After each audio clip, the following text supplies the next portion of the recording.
Dr. Jonathan Schanzer, welcome to Firing Line. Thank you.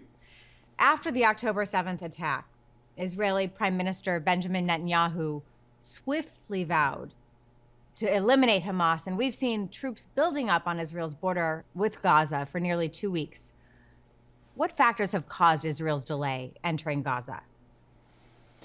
Well, I think there are a number of things that Israel is balancing right now. Number one, I think the Israelis didn't want to launch an invasion before President Biden arrived.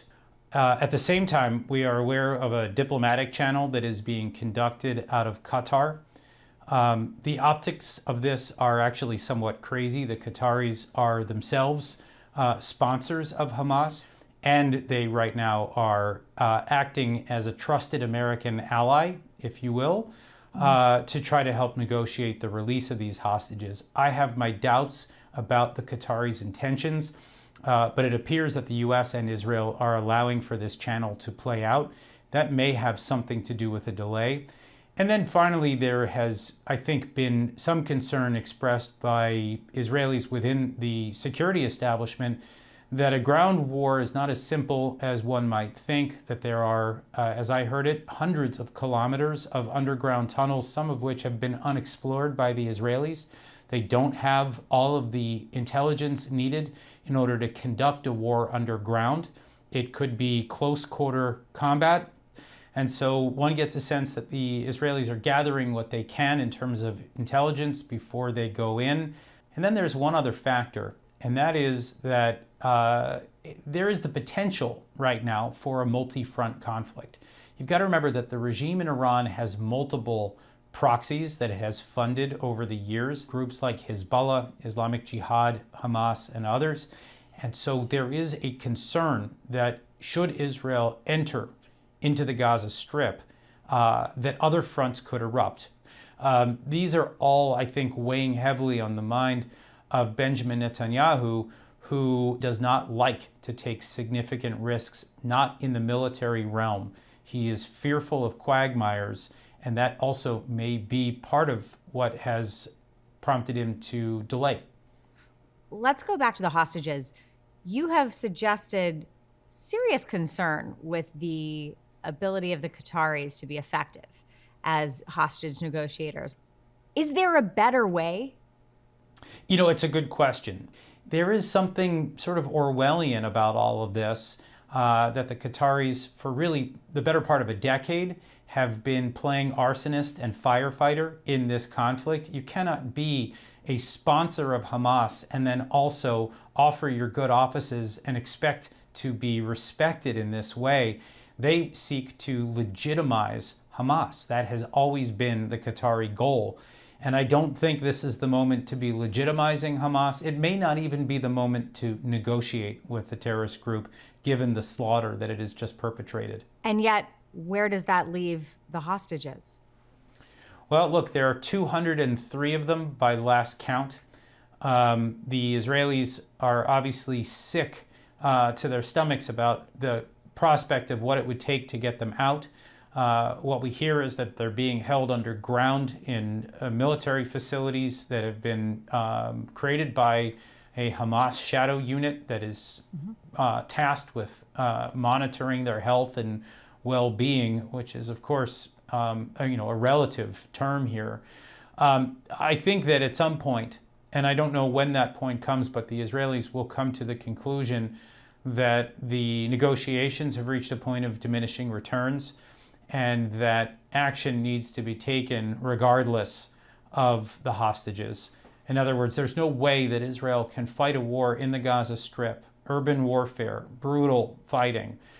They can't fight with one hand tied behind their backs. And there may come a time where the Israelis determine that the well-being of 9.9 million other people must override the concern and heartbreak associated with these kidnapped Israelis. And what about the American hostages? Look, that is also part of the constraint, and I do not envy Benjamin Netanyahu or his chief of the military chief of staff, Herzi Halevi. These guys, I think, have gut-wrenching decisions that lay before them. You wrote in your book, quote, "Though Israel is a far superior military power, there is no clear military solution to the Hamas threat." Do you still believe that? I don't know if it's true now. In other words, when you hear the rhetoric of the Israelis, which is if Hamas can perpetrate a pogrom, a slaughter of 1,400 people, that there is no way that Israel can live next to this group any longer. The Israelis, I think, have made it clear that there is no other solution other than a military one, and this is what they appear to be preparing for. So there's been a paradigm shift. This changed everything. 100%. There's no other way to look at it, right? I mean, up until 2 weeks ago, the Israeli military establishment looked upon Hamas as what they called a tactical threat, an annoyance that can be deadly, but that was manageable.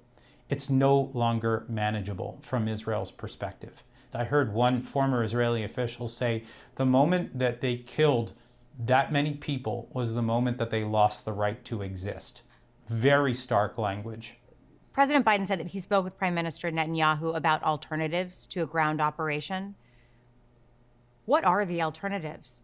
There are lots of options that Israel has in terms of direct confrontation, but also gray zone warfare, cyber warfare, ways to destabilize the regime in Iran. All of these things, one gets a sense, are going to be on the table. Maybe they're even on the table now.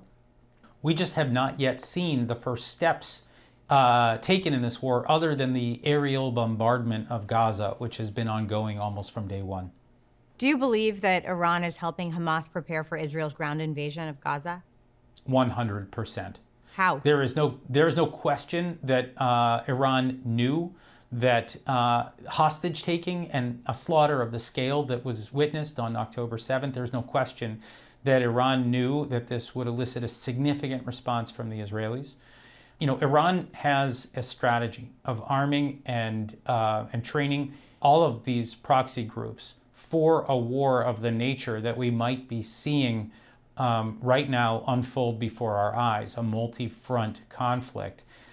This has always been Israel's nightmare scenario, in my view, and it's, of course, there's a sad irony here. This is taking place on the 50th anniversary of the last major multi-front conflict. Of course, I'm referring to the 1973 Yom Kippur War. President Biden was in Israel this week, and you've said that President Biden's aim this week was to do exactly what you just referenced, to prevent a multi-front conflict with Iran. How did he do?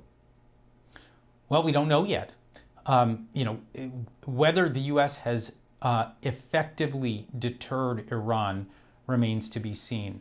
I think the president has taken the right steps. He has deployed the military assets that are designed to stare down the Iranian regime and to stare down Hezbollah. And then he arrived in Israel and he embraced the Israeli public. He voiced support for the Israeli military, for the ground invasion that we expect to come. The strategy here is to try to isolate Gaza from all of the other action that could occur. In other words, deter Iran, convince it that it could actually suffer consequences by entering this battle. Do the same with Hezbollah. And if this works the way that I think the Israelis want it to, and maybe the Americans as well, it would be a situation where the Iranian axis looks on somewhat helplessly while Israel, with assistance from the US in some way or another, removes one of Iran's chess pieces from the board.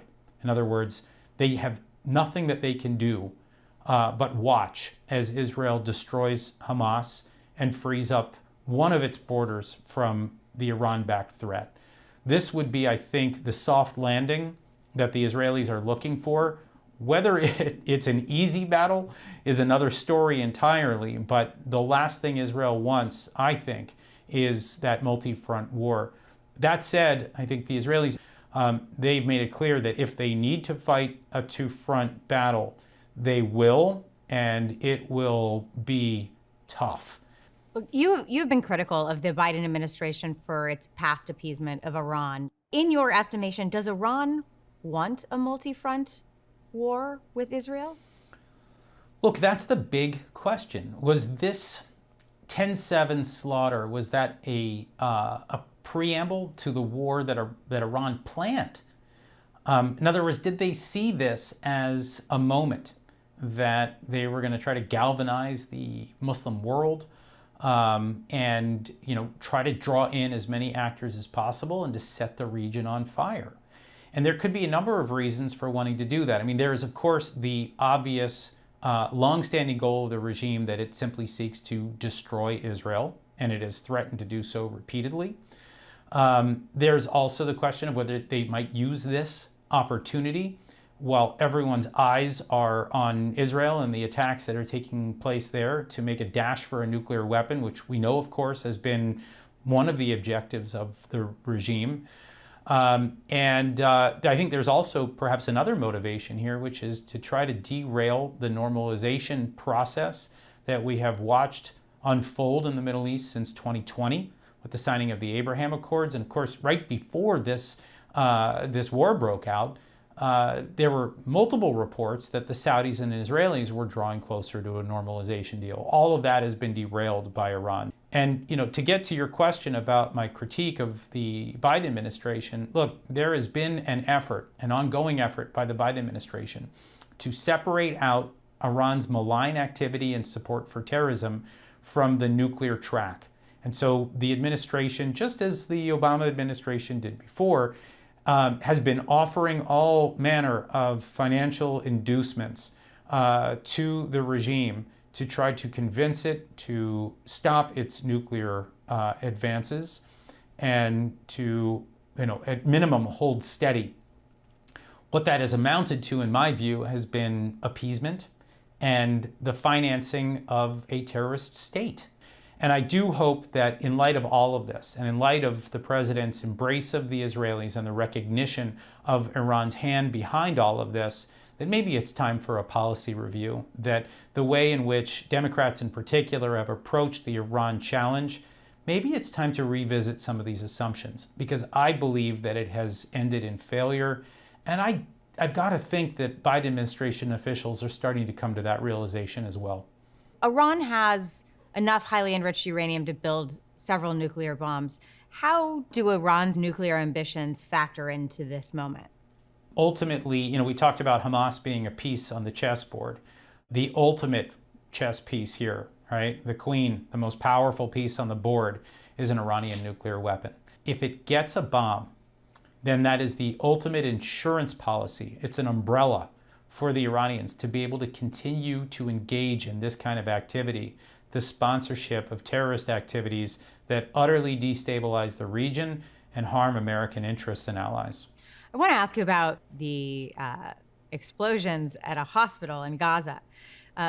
U.S. intelligence and independent experts say Palestinian militants are responsible for the Gaza hospital blast this week, not Israel. Israel released audio from a conversation they say was between members of Islamic Jihad, realizing their own rocket hit the hospital. They've also released video that is said to show the misfire. So how conclusive are these findings in your estimation?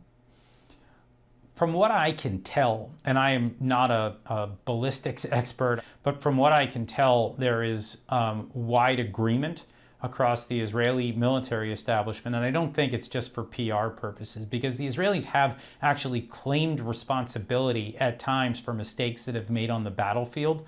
And we've seen in the past that Islamic Jihad has misfired its rockets. In the aftermath of the hospital explosion, there were anti-Israeli demonstrations throughout the Middle East, and the King of Jordan canceled a summit with President Biden and other Arab leaders. To what extent, Jonathan, is the Arab world able to consider the evidence that the blast wasn't Israel's fault? There is no accountability here, none. So the evidence doesn't matter? It clearly doesn't. I mean, the Israelis had provided evidence within a short amount of time, and yet we saw massive protests unfolding in Lebanon, in Turkey. Look, I was making some comments about the Arab Street, as it's called, Yeah, I believe the Arab Street in general has enabled Hamas. It has given a green light for Hamas to carry out these kinds of attacks against Israel. The palpable hatred for Israel that we see in these angry mobs is what ultimately comes through above all else. And the facts really don't matter to most of these people. Jonathan, you warned there's an even bigger hospital in Gaza City that's home to Hamas's command center. Is that an inevitable target for Israel? We've long been aware of the fact that the Al-Shifa Hospital, which is based in Gaza City, it is the command center of Hamas. It is several stories below ground. It's where the leadership operates, and it is the ultimate human shield. It is the ultimate war crime. And I mean, Hamas deliberately built this facility with that in mind, that, with the assumption that Israel could never bomb the largest hospital in the Gaza Strip. Really, what the Israelis have said is every military target will be struck. Every means of decapitating the leadership will be used. And so one has to imagine that there will be a lot of discussion at some point about the Al-Shifa Hospital and what lies beneath it. There's ongoing confusion about border crossings and when they will be open to those fleeing Gaza. Why does it appear as though Egypt is reluctant to open its borders? And why are other Arab countries refusing to accept Palestinian refugees? Yeah, I mean, look, again, the Egyptians, they've got a bad economy right now. They've got their own challenges, and they don't want a refugee problem in the Sinai. They don't want this humanitarian corridor. But I think there should be a meeting of the Arab League, or perhaps even the UN, that pushes for the absorption of some of these refugees in the countries that have been Hamas financiers. So the Qataris, the Turks, the Iranians, the Lebanese. Malaysia is another jurisdiction where there's Hamas support. Why we're not holding these countries to account right now and forcing them, really, putting pressure on them to take accountability for the crisis that they have created.